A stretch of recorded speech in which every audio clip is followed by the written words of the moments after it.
Hi, and welcome to Super Anti-Aging Podcast with myself, Steve Halpern.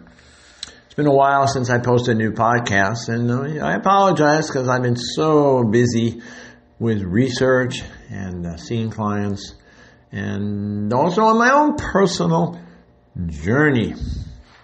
For those that don't know me, or not really familiar, I've been doing sports, athletics, nutrition stuff probably since I was a teenager, and when it was considered quackery, right? We were considered the nuts and the berries, right? Because you ate health food or you took vitamins. Oh my gosh, you'll kill yourself with vitamins.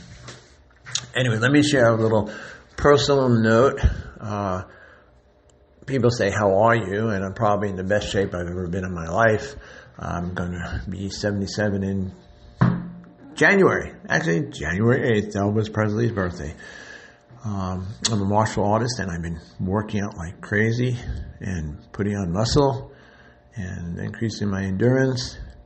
And it's wonderful because here's the key. As a baby boomer, and a lot of this is addressed to baby boomers, but you can be millennium and you can be X. It's all good. It's about change. It's about change and constantly reinvention. Every moment of life, you're changing. We're all changing. Your skin cells multiply and change every 3 days. Okay. Now, here's the key factor. If you play a record, very few of us play records anymore, or disc, and you play it over and over and over and over again, and eventually it doesn't play that great. Maybe there are minute scratches in it. Well, let's take this to human beings. We're constantly making new cells. We should be making new cells. How well are the new cells producing or reproducing? Are they healthy cells? Well, they're not healthy cells. They eventually become cancer cells, or they become arterial plaque, or they become damaged cells in the brain. So, what drives cell production? Energy, right? I'm talking on my cell phone right now, and hopefully my new, put a little commercial in here, my new Google Pixel 8. Hope this mic is better than my old one. Has a good battery. Now, every single cell in your body has batteries. There are millions of batteries. Well, maybe not millions, but probably. I have to ask Google exactly how many. And these batteries are called mitochondria, and they produce energy. They're your batteries. And what happens to your phone or any electronic device as your batteries run down? We know it goes dead. Unfortunately, that's what happens to humans. The difference between life and death is energy. Remember Frankenstein? Wake him up. Well, it's all about energy.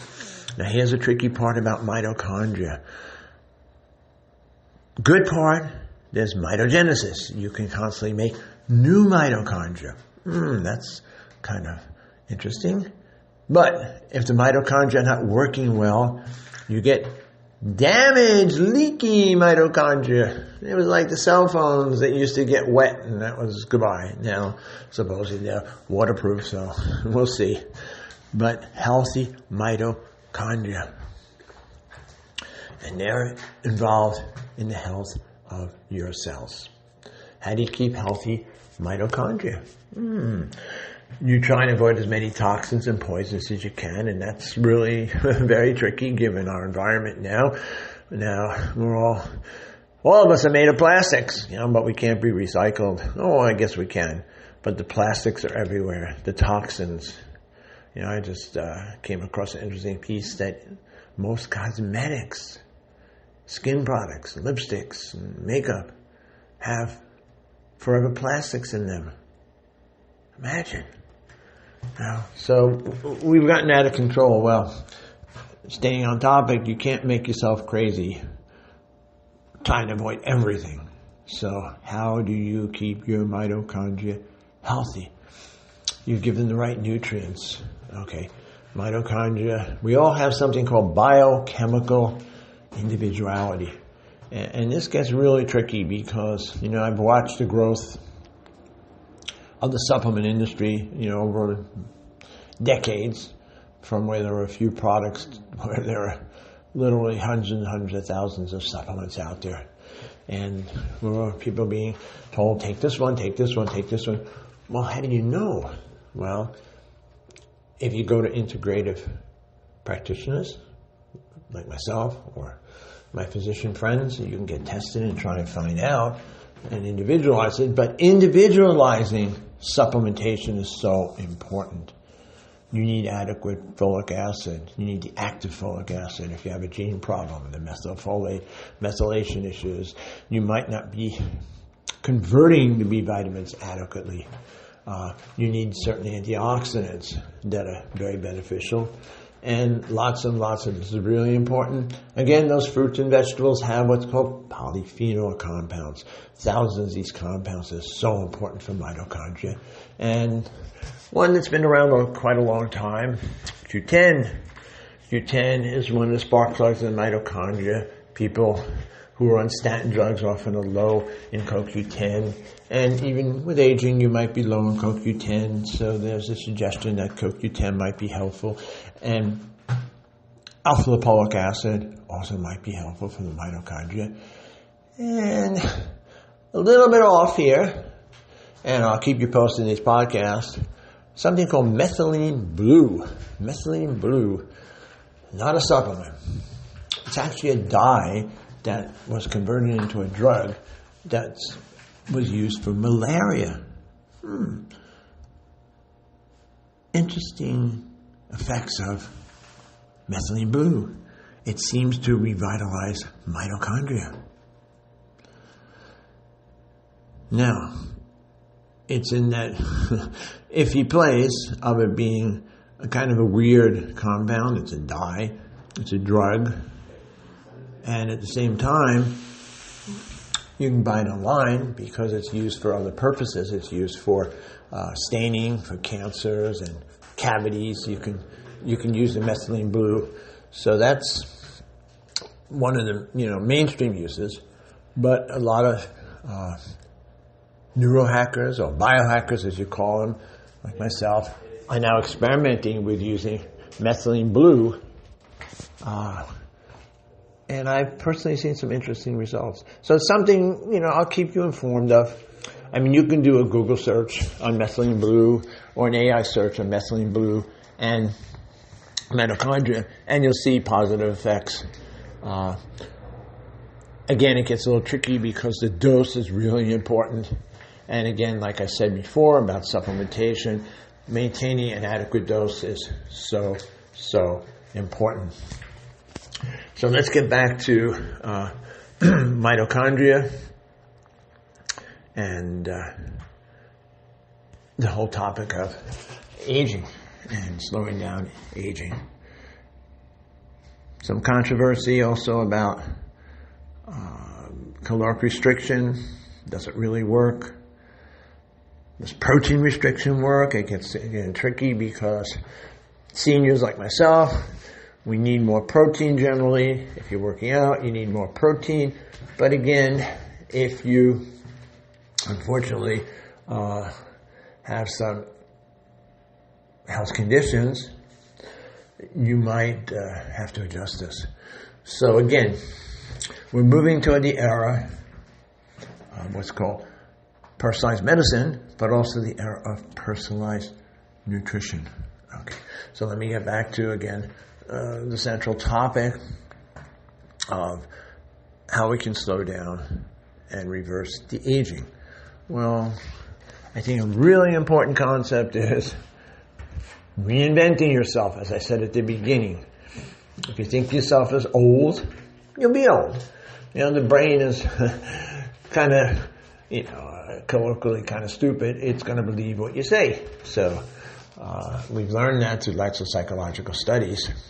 So we can do all the nutrition stuff and all the biochemistry and all the nutraceuticals and anti-aging pharmaceuticals. But if you're not willing to change, get used to. See, we have what's called the get used to phenomena. You get used to a certain way. You get up in the morning, oh, my back hurts, I'm a little headachy, I'm a little groggy, whatever, I can't sleep. You get used to those things. And you don't think it can change. Now remember, you can go to the best practitioners in the world. The effort comes to you. You need to make the change. And often it's kind of uncomfortable because we get very used to a certain state, habits. We're used to habits. And so getting back to, again, reinventing yourself in anti-aging, learning to listen to your body. Okay, we forget. We turn it over to the so-called experts and we don't listen to our body. As infants and, nursing infants, they listen to their bodies.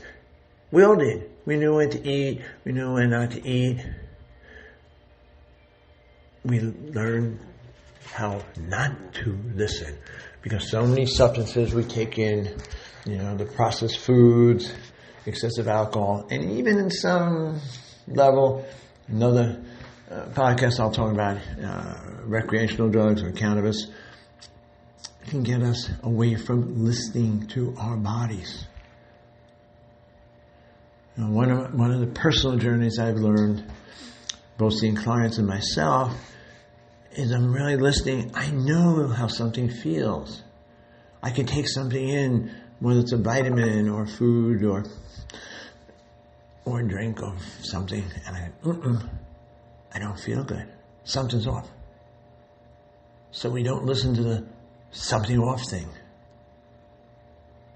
For whatever reason, we want to not pay attention, fear, unconsciousness, and whatnot. So they're getting really conscious to your body and be willing to change. And so the fun part of this whole anti-aging business is avoiding health-related conditions and living as long as your longevity program is there.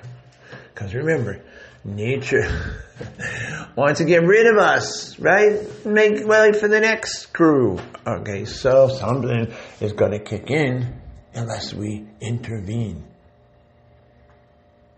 Unless we use whatever knowledge base we have now to try and intervene. Again, make it personal. So again, let me go through some of my top things. Okay, for brain, again, we also don't understand exactly sometimes how something works, but often it'll work. Like functional medicine. They call it functional medicine. We study, give something, oh wow, it's better, feel better, think clearer.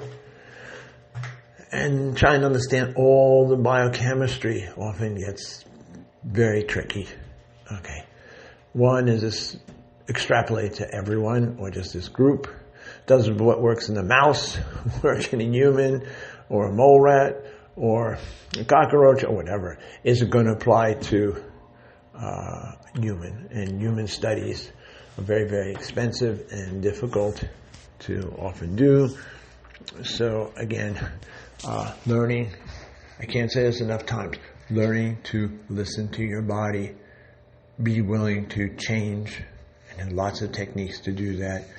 We're inundated now with the web of information between the YouTubes and the Instagram and the TikTok. Take this, eat this, do this, exercise here.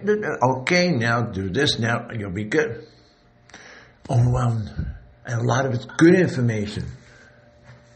But it's very passive if you don't take that into action. You have to take those things into action. So simple.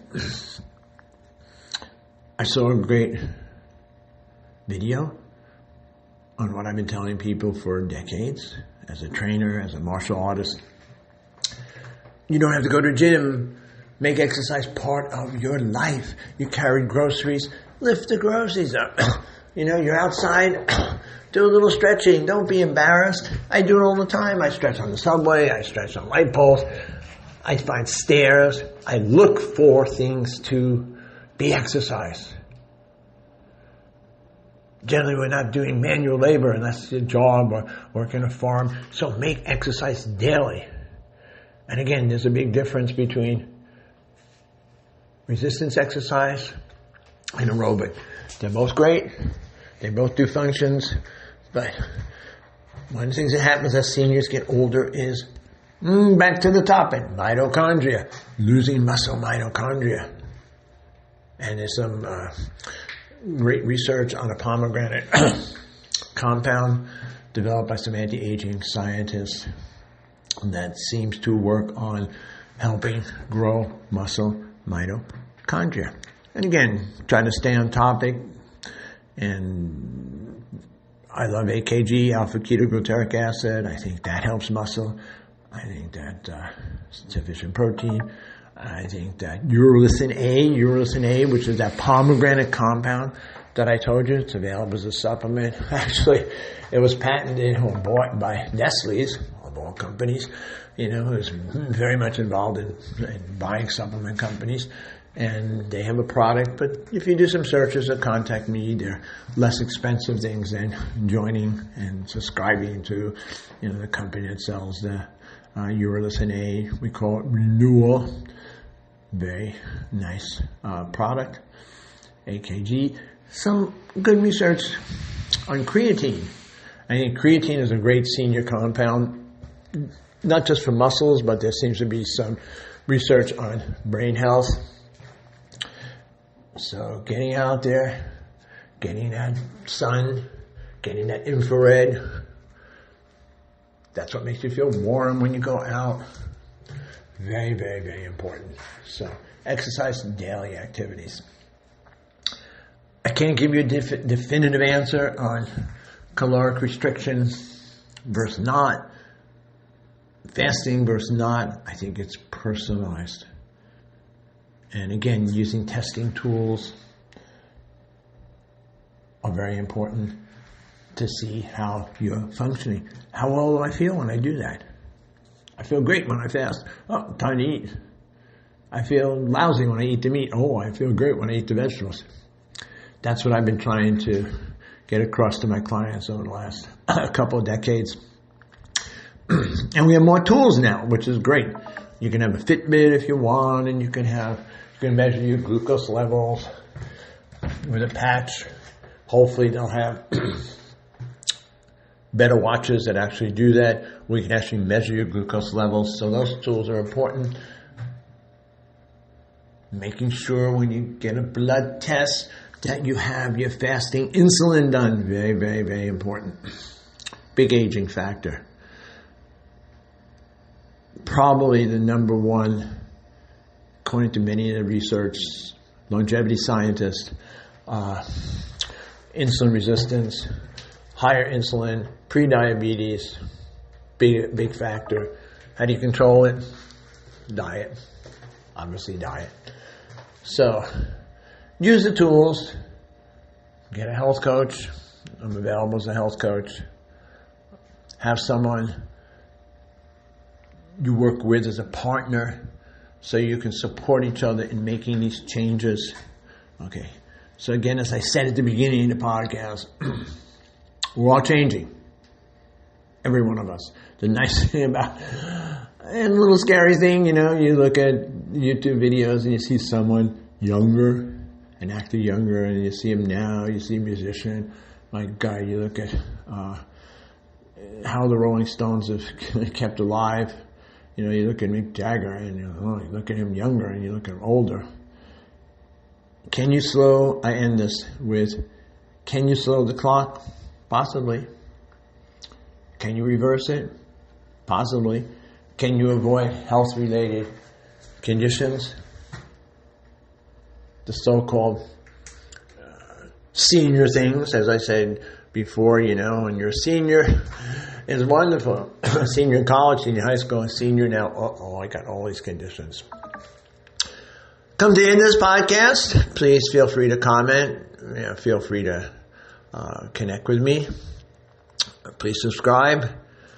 This way I'll move into I'll move into video interviews, video podcasts, and create more support system. One of my goals is really to create and do some live support where we can answer the questions directly. I'm sure there are lots and lots and lots of questions and you should have lots and lots of questions, because what do scientists do is take a question. Okay. This is the end of the podcast. And again, Steve Halpern, thank you so much for listening.